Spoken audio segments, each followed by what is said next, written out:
كل واحد فينا بيكون عنده صديق قريب منه عارف حاجات أهلك نفسهم مش عارفينها. فانت قمت من النوم حسيت انك عايز تبعد عنه، حسيت انك فعلا مش طايقه، وانت اصلا في الحقيقة شخص بتكره الوحدة وممكن تعمل اي حاجة عشان بس الناس تفضل موجودة جنبك. علاقاتك في اضطراب دائم وصراع مستمر، اوقات تلاقي نفسك بتحب الناس جدا واوقات تانية تحس انك مش طايق حد. لو بتخاف ان الناس تسيبك وممكن تعمل اي حاجة عشان بس انهم يفضلوا موجودين، فانت لمست جزء بسيط من اللي بيعيشه صاحب اضطراب الشخصية الحدية. في الفيديو ده هنتكلم عن المرض والعوامل اللي بتؤدي لحدوثه وازاي الناس تقدر انها تتعامل معاه. كمل الفيديو للنهاية عشان تشوف ما وراء فكرة اضطراب الشخصية الحدية.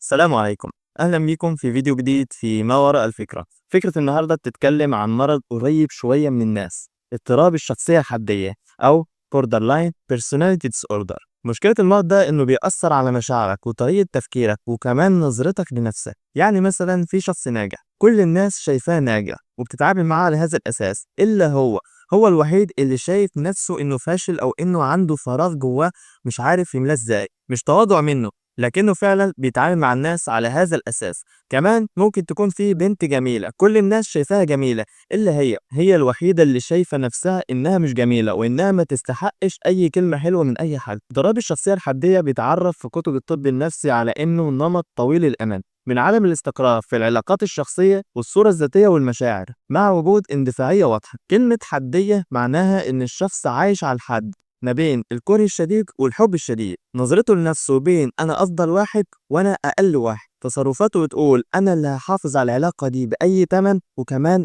أنا اللي هقطعها بنفسي حالة. مريض البوردر لاين بيكون عنده تقلبات مزاجية، لكن التقلبات دي بتكون بزيادة شوية، أقصى حاجة في كل حاجة.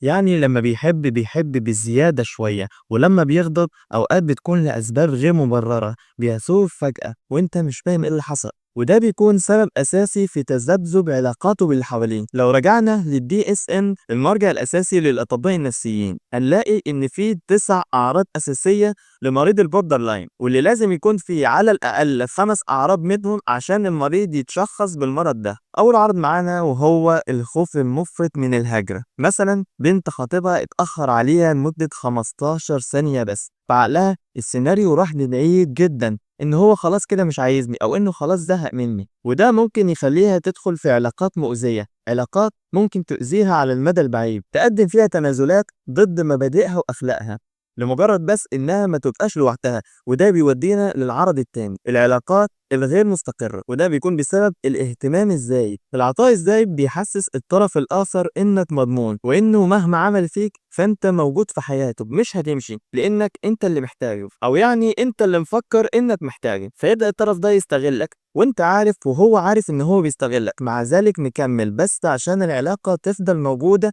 وانك ما تبقاش لوحدك. والعرض التالت معانا هو تشوه في الصورة الذاتية لنفسك. في بعض الأحيان في نظرة دونية لنفسك، شايف انك دايما الطرف الاقل في الموضوع، وده اللي يخليك دايما تتنازل، شايف ان انت اللي دايما محتاجه، والطرف التاني بيستغل ده فيك، مع ان في الحقيقة ممكن تكون انت الطرف الاعلى، انت الطرف الاعلى في كل حاجة سواء علميا او ماديا، لكن انت دايما حاطط نفسك في خانة الاقل كأنها فكرة واتزرعت جواك. كمان بيكون في اندفاعية قوية، هنا مش بس تصرفات متهورة، لكن أوقات بتكون قرارات خطيرة زي صرف فلوسه كلها فجأة أو الدخول في علاقات غير محسوبة أو غير متكافئة بالمرة. والعرض الخامس معانا إنك ممكن يكون عندك أفكار انتحارية أو إيذاء للذات. 70% من مريض البوردر لاين بيكون عندهم أفكار في إيذاء نفسهم، و10% منهم حاولوا الانتحار. والعرض السادس معانا إنه بيكون في تقلبات مزاجية بشكل مستمر، دلوقتي فرحان كمان شويه زعلان، بعد شويه بتخش في مرحله اكتئاب. والاعراض دي بتفكرنا بمرض اضطراب ثنائي القطب اللي ليه فيديو هنا على القناه. العامل المشترك بينهم ان كل الحالتين عندهم تقلبات مزاجيه كبيره، لكن الفرق بينهم ان مريض ثنائي القطب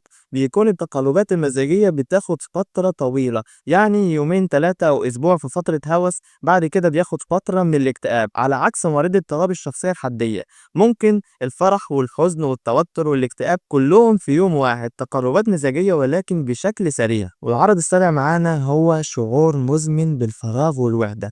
حتى وانت وسط الناس، وسط الزحمة أو وسط اللمة بتاعت العيلة، حاسس إنك عندك فراغ أو إنك وحيد، مش حاسس بنفسك، مش مدرك القيمة الحقيقية اللي انت فيه. والعرض التامن معانا إنه بيكون عنده غضب شديد ولكنه غير مناسب، ممكن ينفجر فجأة على موقف صغير جدا زي كلمة عابرة من صديق أو تعليق بسيط من حد قريب منه. الغضب هنا بيبقى نار جوه مش عارف يسيطر عليها، هو نفسه بعد كده مبقاش عارف هو ليه غضب أو إيه سبب الغضب أو الإثارة الشديدة اللي كانت عنده. وكمان اللي حواليه بيتفاجئوا من ردة فعله الغير مبررة، وده بيكون سبب في انه يفقد حد قريب منه او شخص عزيز عليه لمجرد بس رد فعله الغير متوافق مع الموقف اللي قدامه، وده بيسبب له تذبذب في علاقاته باللي حواليه وبيأثر على موقفهم منه، وده بيسبب له حزن شديد وجلد للذات في بعض المواقف. والعرض التاسع معانا بتكون اعراض ذهانية شبه مؤقتة، زي ان الشخص ممكن يحس انه منفصل عن نفسه او يشك في الناس اللي حواليه بشكل مبالغ فيه، ودي بتكون لحظات سيئة ليه لكنها بتعدي بسرعة. لكن ايه العوامل او الاسباب اللي بتؤدي ان الشخص ده يصاب بالمرض؟ واول عامل معانا وهي الوراثة. الدراسات اثبتت ان لو في توأم واحد فيهم عنده بوردر لاين،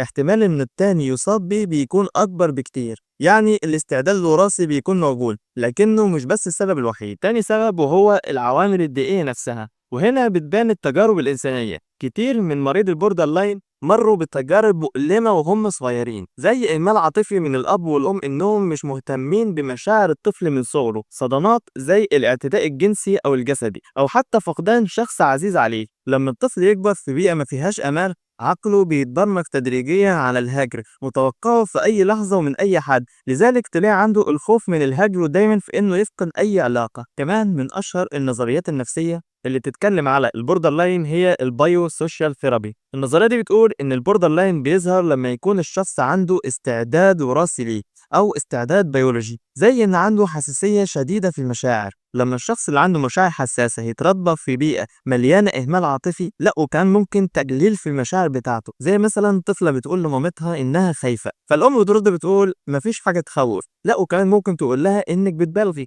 وممكن كمان الاخ الكبير يقول لها ان هي خوافه. في الحاله دي الطفله بتتعلم انها ما تقدرش تثق في المشاعر بتاعتها، فتبدا تكبر بمشاعر غير مفهومه وكمان مش قادره تنظمها. ولكن السؤال المهم هنا، هل في علاج دوائي لمريض البوردر لاين؟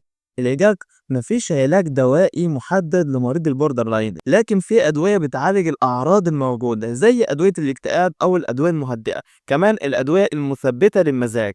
لكن العلاج الجدلي السلوكي هو أكتر علاج مشهور عالميا لمعالجة مريض البوردر لاين. والعلاج ده بيعتمد على حاجتين أساسيين. أول حاجة القبول، فكرة إنك تقبل نفسك ومشاعرك زي ما هي وإنك تتقبلها، وإنك تتعلم مهارات حياتية جديدة إنك تقدر تنظم بيها حياتك ومشاعرك، ومهارات التعامل مع الناس. وكمان في العلاج المعرفي السلوكي اللي بيركز على تعديل الأفكار المشوهة اللي بتخلي الشخص يفسر أي موقف على إنه هاكر أو رفض. وكمان العلاج الجماعي من أكتر أساليب العلاج اللي بتساعد الشخص على إنه يتأقلم مع حياته ويبدأ يفهم المواقف بشكل أحسن.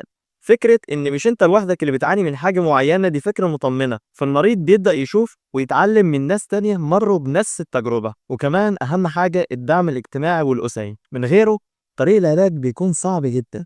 المريض يكون محتاج ناس تفهم تقلباته وتفهم وتقدر مشاعره. في النهاية اضطراب الشخصية الحدية مش مجرد مصطلح في كتب الطب النفسي، لكنه بيكون حياة كاملة مليانة صراع. المريض مش شخص متقلب أو درامي، لكنه شخص محتاج مساعدة، مش محتاج لوم ولا أحكام.